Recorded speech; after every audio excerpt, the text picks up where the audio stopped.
عليكم ورحمة الله وبركاته. بسم الله الرحمن الرحيم. الحمد لله رب العالمين. الصلاة والسلام على سيدنا وحبيبنا ومولانا وشفيعنا محمد صلوات ربي وسلامه عليه وعلى آله وأصحابه وأتباعه وأعوانه ومن والاه.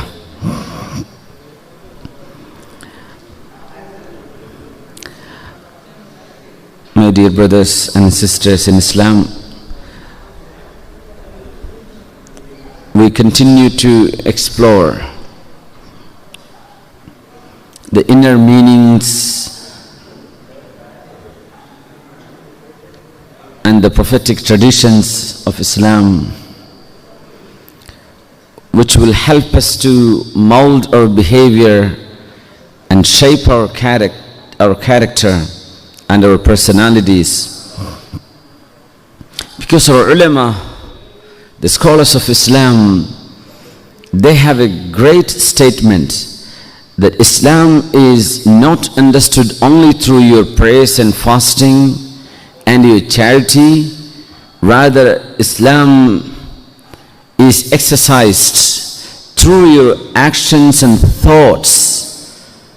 So the way a believer is behaving and thinking itself demonstrates your understanding of the faith of Islam. And we know that Messenger sallallahu alaihi wasallam, he used to say that innama bu'ithtu mu'allima, I have been sent as a teacher. Innama bu'ithtu li utammima makarim al-akhlaq, I have been sent to perfect the most valuable human characteristics. So the perfection of behavior is not only the normal behavior, it's not, it is to perfect the human behavior. That is the purpose of the messengerhood of Prophet Muhammad sallallahu alaihi wasallam. So the Sahaba and the Prophet sallallahu alaihi wasallam himself, they demonstrated the highest possible values through their actions and words and their interactions with people. And you know the well-known story of a Bedouin who came to ask charity from the Messenger sallallahu alaihi wasallam, and that was in the streets of Medina. Messenger sallallahu alaihi wasallam was walking on his way. A man pulled his robe, a man just pulled his towel from his shoulder, and it really left, red marks on his shoulder. So Rasulullah didn't have his shirt on, and this Bedouin, he tightly pulled his shawl from behind. Then it was really painful. It was about to bleed. It left some marks on his body. Yet Rasulullah sallallahu alaihi wasallam smiled at him, and he asked, how can I help you? We need to examine each and every moment, each and every second of the prophetic life, because each and every moment of the prophetic life is a great message to the humanity. So the time he turned behind, he asked him, how can I help you? And he was smiling. Would it be possible for any of us to have such a rude experience from someone, that they pull your shirt from behind, or they push you or pull you or rush to you or disturb you or just block on your way and ask you something? They're asking you a favor. So Rasulullah sallallahu alaihi wasallam asked him, how can I help you? Then the Bedouin said, a'tuni min malillahi alladhi a'taq. O Muhammad sallallahu alaihi wasallam, give me from the wealth that Allah has given you.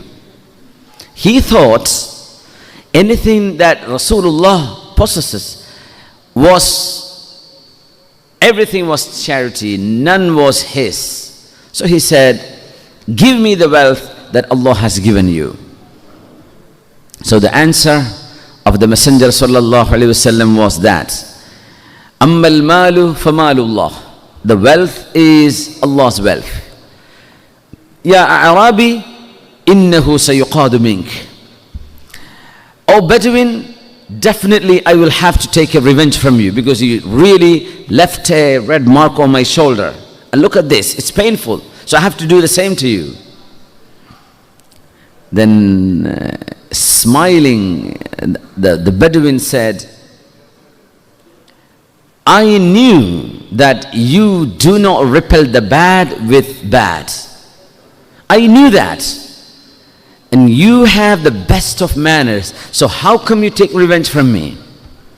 Rasulullah sallallahu alaihi wasallam had nothing to do but smile at him and said, come on with me, I'll give you something from my house. And the household of Messenger sallallahu alaihi wasallam was so simple, he had nothing but some dates and water.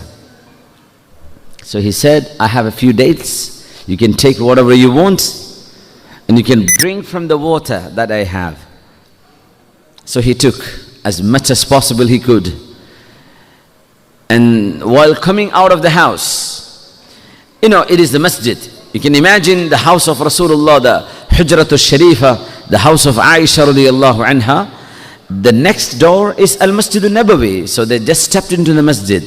And Sahaba were waiting for the Messenger sallallahu alayhi wasallam. So he asked him, the Bedouin, in front of the Sahaba, are you happy now? He said, no, I'm not happy. The Rasulullah didn't get upset, but the Sahaba got upset. How come an Arabi, a Bedouin, can reply such a rude reply to the Messenger sallallahu alaihi wasallam? He lacks respect, honor. He didn't even care about the high status of the Messenger sallallahu alaihi wasallam. So they were about to get on him. Rasulullah said, calm down. Then he took him to the house of Fatima radiallahu anha. Can you imagine? This type of behavior is not possible from anyone but a messenger, a prophet of Allah subhanahu wa ta'ala. And he walked with him, and Messenger sallallahu alaihi wasallam told Fatima, I have a guest with me. Would you like to donate something for this stranger? This is our guest. His nationality was not known because they belonged to different tribes. His native place was not known because he lived, the Bedouins spread across the Arabian Peninsula. His name and his family, ethnicity, nothing was known. It was known he is a believer, and that's it. He was a poor man, and that's it. And he spoke Arabic. Fatima radiallahu anha, she had some food. She asked him, you may take whatever you want. And he took as much as he can fill fill his pockets. Then he came out. Rasulullah asked him, are you happy now? He said, Jazakallahu anni khayra. Jazaka min ahli baytin khayra. May Allah reward you and your household better rewards. That means he was happy. But the Sahaba, they experienced only one answer from him. When he told, I'm not happy. So Rasulullah told him, hey, why don't you say that? Are you happy now? Yeah? Yes, I'm happy. Why don't you say that you're happy in front of my companions? Because they had a little bit of resentment in your heart. Because the time you told me no, you were not happy because I couldn't give you more. So they felt it in a bad way. So please, is it possible that you say I'm happy in front of them, in front of the public? So of course I'm okay for that. So Rasulullah took him to the masjid and he asked him. He told the Sahaba, oh my companions, this man, when I had nothing to give him except a few dates, he was not happy, and that made you really sad and upset. And now I have given him more from my daughter's house, and he's extremely super happy now. Would you like to hear that from him? They said, of course, yeah. So, are you not happy now? Jazakallahu min ahli baytin wa ashiratin khayra. Then Rasulullah sallallahu alaihi wasallam said, this is better that you leave this company with a clean heart, and Sahaba has no hatred, no resentment upon you, and you are happy, and let that be known to the public that you are happy. وَإِنَّكَ لَعَلَى خُلُقٍ عَظِيمٍ. Messenger sallallahu alayhi wasallam, you have the utmost beautiful character. Imagine this type of an experience happening in our daily lives. When you ride on the public transport, for example, or train or flight, there will be people jumping in the queue and disturbing you, or occupying your seat, or misbehaving to you. Would you be able to showcase that patience and perseverance and tolerance? This is your religion. Islam is portrayed through your character. This is called hilm, forbearance, patience, tolerance. Because we all human beings, each one of us have, every one of us has a different character, a different taste, a different viewpoint, a different way of thinking, and different way of interpreting things. That is normal. So criticism is normal in life. You cannot make everybody happy. That's not possible. As long as we're human beings, it's not possible to make everybody happy, to make everybody convinced, to make everybody love you and respect you. That's not possible. We are human beings, and people have different way of thinking. The only way to solve that puzzle is to show tolerance. When someone criticizing you, you say, that's all right, it's good for you. If someone repeating the same and again, oh, you might be right. Again accusing you, blaming you, you can say, I don't know, I can agree with you. You know, these type of terms and sentences, if you just twist in your wording, in your statements, you can avoid a clash. You can avoid some chaotic situations. You know, this is the teaching of Rasulullah sallallahu alaihi wasallam, and he used to say that al-hilmu bit-tahallum, al-ilm bit-ta'allum. Hilm means patience. Hilm is perseverance, and that comes through practice. You have to get a punch from your little son or daughter, and you bear patience with that, because after all, that's your child. Okay, so you get used to teach yourself patience. Something happens from your own family members, and you bear with that. You know, after all, they are your family. Then take to the outside. You know, someone hurts you, disturbs you, take it easy. Take it easy.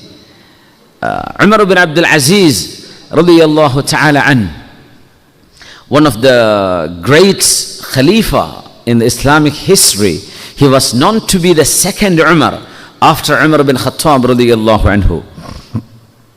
So he was walking in the masjid at night, and the light was put off. There was no light. It was dark inside the masjid at night. And he had his army, his, not bodyguards, they didn't have bodyguards, that his own, you know, friends and people of his acquaintance, they were with him. So they walked into the masjid, suddenly the lights put off. Maybe some wind blew or something. So a man was lying on the ground. By mistake, Umar bin Abdul Aziz radiyallahu anhu, he hit his leg. So the man immediately asked, he knew that it is Umar bin Abdul Aziz, or a VIP coming in.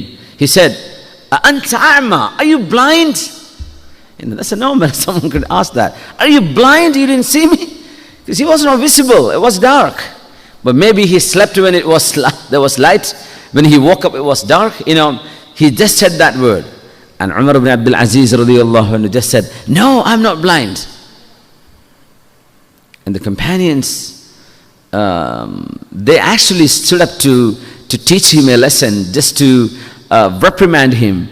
Then Umar ibn Abdul Aziz radiyallahu anhu said, stop, don't do that. He just asked me a question and I gave him the answer. He asked me, are you mad? Are you blind? I said, I'm not. And that's it. Stop the story there. How beautiful it is when we take some comments, when we approach some criticism, and you just stop it there. You don't let it escalate. You don't narrate it to someone. You don't interpret those words. You just leave it there. Stop it there. Khalas, enough.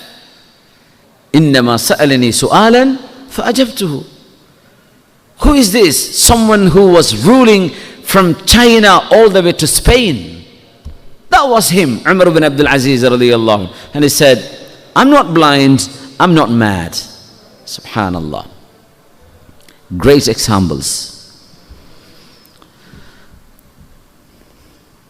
Abdullah ibn Abbas radiyallahu anhu, you know, he was Tarjumanul Quran. He was the cousin brother of the Rasulullah sallallahu, of the Messenger sallallahu alayhi wasallam, son of Abbas, who was uncle, younger uncle of the Messenger sallallahu alayhi wasallam.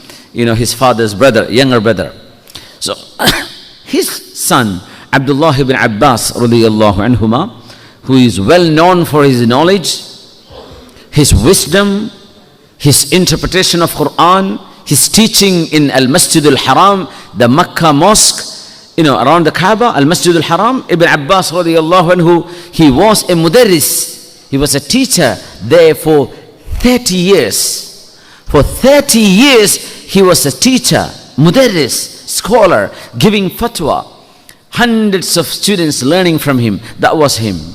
And he was approached by a person who actually accused him, blamed him, shouted at him, scolded him.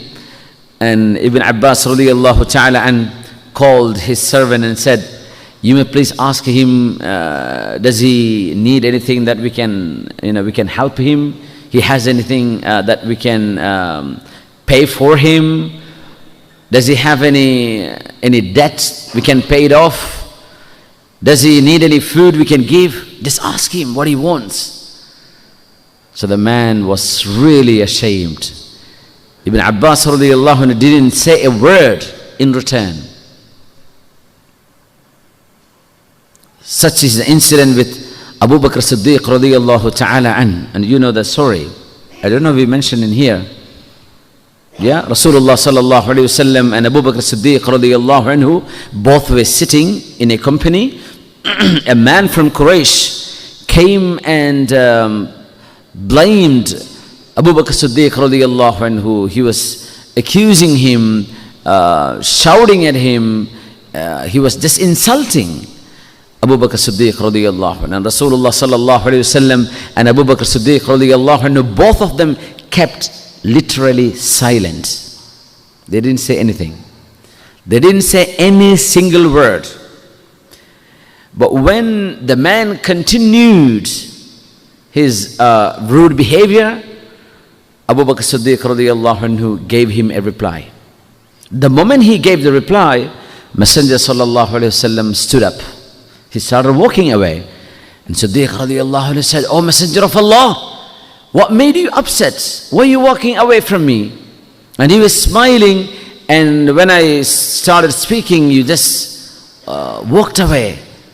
Did I do anything wrong? So he said, "Ya Abu Bakr, the time you were silent, there were angels defending for you on behalf of you. The moment you opened your reply, the angels got up. They departed. And who came in? Who landed instead? Shaitan. Shaitan landed there because you were giving them replies. You were giving them mouthful answers. So I don't want the company of Shaitan, so I left." Subhanallah. This is the reality many of us do not understand. Take these lessons into your family circumstances where some problems arise. You deal it in the way Rasulullah sallallahu alaihi wasallam dealt with, the way Rasulullah sallallahu alaihi wasallam took his stance, the way he made his decisions, the way he replied. This is Islam. So Islam is portrayed through your behavior, the way you react to things, the way you react to criticisms, the way you react someone who is hurting your feelings. Islam is all about behavior. إِنَّمَا بُعِثْتُ لِأُتَمِّمَ مَكَارِمَ الْأَخْلَاقِ Sallallahu alayhi wasallam. He said, I have been sent to perfect the moral values, to perfect the human characteristics, to perfect the human behavior. This is the purpose of the Messenger sallallahu alaihi wasallam, provided you perform your religious duties. There's no excuse in that. There's no point someone who's not praying but he's a really good-mannered person. That doesn't count in your akhirah. In this world, it may, but in the akhirah it wouldn't. So you have to be performing your religious duties, and you showcase a great character, a great behavior. In imru'un shatamaka wa ayyaraka bima ya'lamu fik. Rasulullah sallallahu alayhi wasallam says, if anyone criticize you, if anyone make fun of you or ridicule you or speak sarcastically about you, فَلَا تُعَيِّرُهُ بِمَا تَعْلَمُ فِيهِ. Do not blame them with that in that person. They told you, hey, you did this and that, and that person did this and that. So if they accuse you of something, do not accuse them of what you know about them. Don't say that. Why? فَإِنَّمَا وَبَالُ ذَلِكَ عَلَيْهِ. Because what comes after this type of behavior is the punishment of Allah. So the consequences of his talk, he will suffer, not you. So the moment you do the same answer, you may have to suffer the consequences too. So after all, patience is never a failure. It is not. Patience is actually the strength. لَيْسَ الشَّدِيدُ بِالسُّرْعَةِ. The strongest of you is not someone who can beat someone down. It's not a good wrestler. It's not. You may be weak in your muscles. You may not have your six packs. That's fine. As long as you can control your anger, you can control your emotions, and you can be really patient. At time, normally someone go mad, you are the strongest. إِنَّمَا الشَّدِيدُ الَّذِي يَمْلِكُ نَفْسَهُ عِنْدَ الْغَضَبِ. The strongest of you is someone who can control his anger while he is angry. And this is not easy. I'm telling you, I'm narrating this hadith, and it could be really tough to put into practice. You may not know this hadith when you get angry. Then afterward, hey, I forgot that hadith. I forgot to behave like that. But as a believer, we have to be on our toes, because you are looking for a role model in Messenger of Allah sallallahu alaihi wasallam in every footstep that you put forward. May Allah subhanahu wa ta'ala help us all. Ameen ya Rabbal Alameen. I'm concluding with a reference from Ibrahim ibn Adham rahmatullahi ta'ala alayh, one of the great theologian, a great man of the pure Sufism. Ibrahim Adham radiyallahu anhu, well known for his wisdom and his words of intelligence and the words of deep spirituality. Once he was walking and he was faced by a Jewish man, and he was walking a dog with him. And the Jewish man wanted to make fun of him, this Imam, great Imam. And he said, Ya Ibrahim, لحيتك أطهر أم ذنب هذا الكلب. What does that mean? Oh Ibrahim, is your beard purer and better than the tail of this dog, or my dog's tail is better than your beard? Look at that question. How painful it is being asked to a great man who actually left all of his luxuries behind. He was a prince actually. Then he turned to be a really pious, righteous, upright mu'min. And he was a leader, he was a master of many hundreds of students across the world.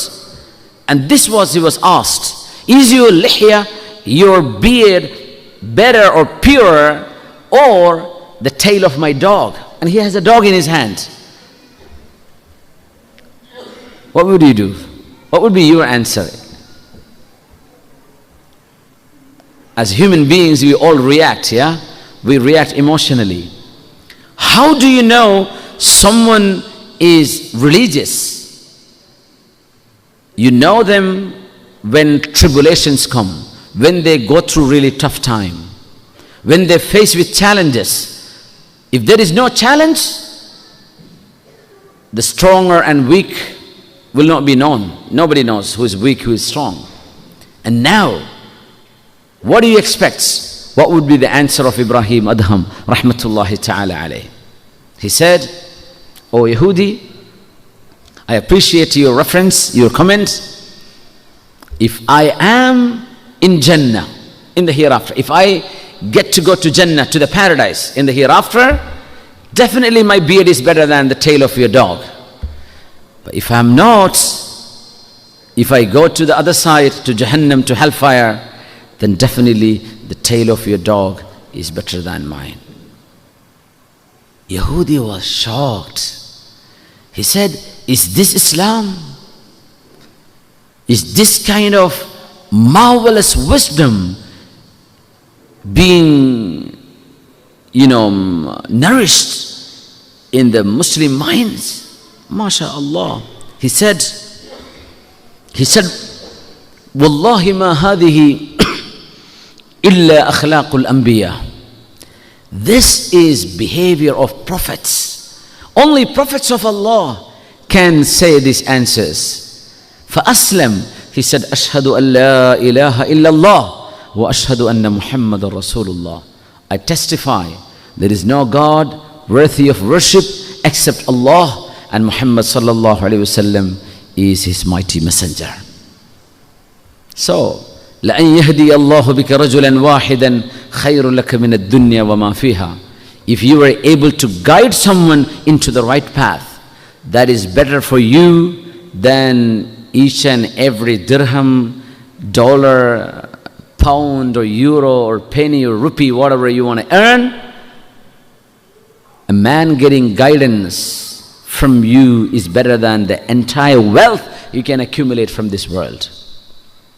It was told to Imam Ali ibn Abi Talib radiyallahu anhu, "Ya Ali, لَأَنْ يَهْدِيَ اللَّهُ بِكَ رَجُلًا خَيْرٌ لَكَ مِنَ الدُّنْيَا وَمَا فِيهَا." So, guide them through your character. So, we all work abroad. We are expatriates here. As Muslims, we are representatives of Islam. So, when you work in your company, try to be sincere at most, to the maximum capacity possible. Be sincere. Be truthful and honest. We are not cheaters. When you cheat, they will make a picture. Muslims do this. Could be that a minority do that. And you should be trustworthy. You should be telling only truth, even if that truth is bitter. And you should be trusted by your employer. So you showcase the beautiful face of Islam through your character. So you become the pride of your company, pride of this ummah, and pride of the Ummat Rasulillah sallallahu alayhi wasallam. May Allah subhanahu wa ta'ala help us behave in the way that Rasulullah sallallahu alayhi wasallam taught us to behave, because إن أثقل ما يوضع في الميزان تقوى الله إن أثقل ما يوضع في الميزان بعد تقوى الله حسن الخلق. The heaviest thing in the balance on the day of judgment, after your taqwa, your conscious of Allah, your thinking of Allah, your piety after that, because to be muttaqi, to be pious, is the number one thing that you can find heavier on the balance, in the scale. But the second thing is husnul khuluq, your good character. So we bring up our children, our family members, we spread smiles across miles, and we behave in a sense that we represent the deen, the religion of Allah subhanahu wa ta'ala. Jazakumullahu khair. May Allah subhanahu wa ta'ala make us those whom Rasulullah sallallahu alayhi wa sallam would be proud of on the day of judgment. May Allah reward all of us for our good deeds and forgive all our bad deeds and sins. Ameen. May Allah shower His mercy upon the dead. May Allah give cure and shifa for sick and ill among us. Ameen Ya Rabbil Alameen. You may please pass on information about this lesson, because we just have started since a few weeks ago.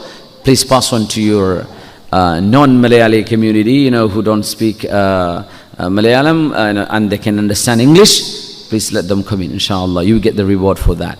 Just like I said, someone, if you be able to guide someone, that is better than everything that you can think of in this world.